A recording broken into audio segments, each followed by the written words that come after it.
Road breaking చూస్తున్నాం. Private కాంట్రాక్టర్లకు పనులు ఇస్తానని నమ్మించి వారి నుంచి భారీ మొత్తంలో డబ్బులు తీసుకుని పరారైన కీసర మండల మిషన్ భగీరథ ఏఈ రాహుల్ ఎట్టకేలకు పోలీసులకు చిక్కాడు. మంగళవారం ఉదయం ఢిల్లీ విమానాశ్రయంలో రాహుల్ ను పోలీసులు అదుపులోకి తీసుకున్నారు. 8 నెలల క్రితం కాంట్రాక్టర్ల నుండి దాదాపు 15 కోట్ల రూపాయలు తీసుకుని ఏఈ రాహుల్ పరారయ్యాడు. దీంతో తమకు న్యాయం చేయాలంటూ బాధితులు కీసర పోలీసులను ఆశ్రయించారు.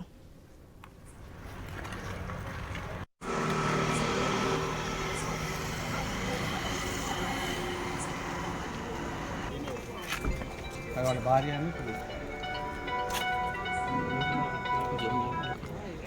హలో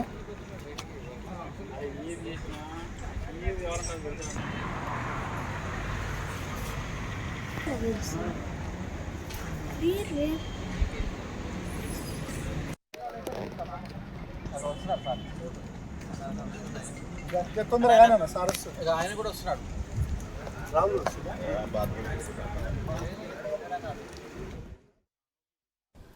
అయితే రాహుల్ చేతిలో మోసపోయిన బాధితులు ఇంకా చాలా మంది ఉన్నట్లుగా తెలుస్తోంది. ఒక్కొక్కరిగా బాధితులు బయటకు వస్తున్నారు. దీంతో కేసు నమోదు చేసిన పోలీసులు ఏఈ రాహుల్ ను పట్టుకునేందుకు బృందాలుగా రంగంలోకి దిగారు. ఈ క్రమంలో దేశం విడిచి విదేశాలకు పారిపోతున్న మోసగాడు రాహుల్ ను పోలీసులు ఢిల్లీ విమానాశ్రయంలో పట్టుకున్నారు. రాహుల్ భార్య ఎలక్ట్రిక్ డిపార్ట్మెంట్ లో ఏఈగా ఉండగా అతని తల్లిదండ్రులు కూడా ప్రభుత్వ ఉద్యోగులుగా ఉన్నారు. అయితే తమకు న్యాయం చేయాలంటూ బాధితులు పోలీసులను వేడుకుంటున్నారు. పూర్తి అప్డేట్స్ మా ప్రతినిధి రవిచంద్ర ద్వారా తెలుసుకుందాం. రవిచంద్ర, అయితే రాహుల్ ని ఢిల్లీలో అదుపులోకి తీసుకున్నారు.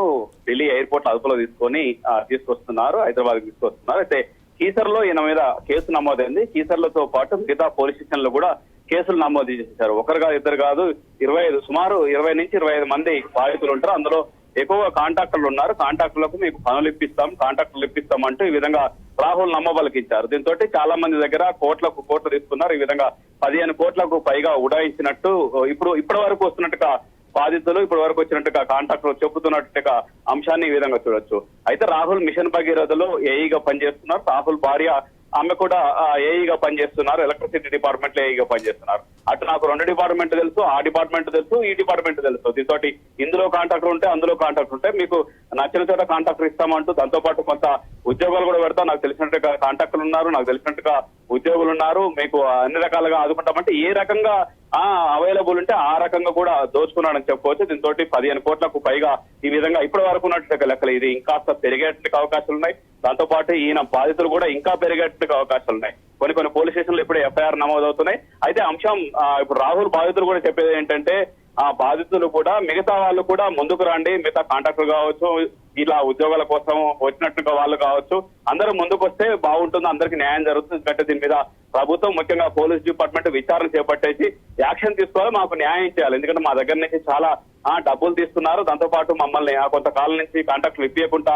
ఇబ్బందులు పెడుతున్నారు అన్న కోణంలో వీళ్ళు పోలీసులకు ఫిర్యాదు చేశారు. పోలీసులు కూడా విచారణ చేపడుతున్నారు. ఎంతమంది రాహుల్ బాధితులు ఉన్నారు వారందరినీ కూడా వివిధ పోలీస్ స్టేషన్లు అంటే ఒక కీసరి ఏరియాలే కాకుండా మిగతా ఏరియాల నుంచి కూడా ఆయన నాకు డిపార్ట్మెంట్ అందరు తెలుసు, కింద నుంచి పై వరకు అందరు తెలుసు, అందరి దగ్గర నేను మీకు పనులు ఇప్పిస్తాను, దాంతో పాటు చేయాల్సిన అన్ని చేసేస్తాను, నేనే చూసుకుంటాను అంటే ఈ విధంగా నమ్మబలికిచ్చారు. దీంతో వాళ్ళు రాహుల్ నమ్మినట్టుగా కాంట్రాక్టులు కావచ్చు, మిగతా ఉద్యోగాల కోసం వచ్చినట్టుగా వాళ్ళు ఈ విధంగా వేలకు లక్షలు ఇవ్వడం తోటి ఇది మొత్తానికి 15 కోట్లకు పైగా ఉడాయిస్తూ ఈ విధంగా దేశం విడిచిపోయేట్టుగా ప్లాన్ లో ఉన్నారు.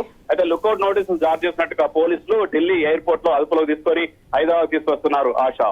Right Ravichandra, thanks for the update.